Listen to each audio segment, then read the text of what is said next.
शराय साहब, यही सवाल मैं भी आपसे आगे बढ़ाऊंगी इस पॉइंट को कि जैसा कि महमूद सदुसई से ये बात कह रहे थे, हमारे साथ माहिर कानून मौजूद थे, उन्होंने कहा कि क्या बेहतर ये नहीं था कि जो आज ये कोर्ट में मामला गया और जो डिले हुआ और जो कानून की जो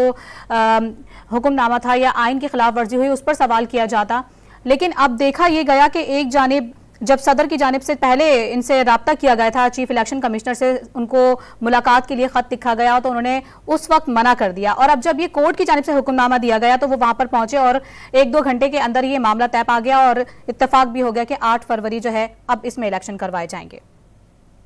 जी बिल्कुल, मेरे ख्याल में ये बुनियादी सवालात थे और सदर साहब ने भी जो बात की है ना, बिल्कुल इसमें कोई शक नहीं है कि अदालत ने आज के फैसले के जरिए मुस्तकबिल में इस किस्म की किसी भी महाज आराई और इस तरह की मुहिम जोई का जो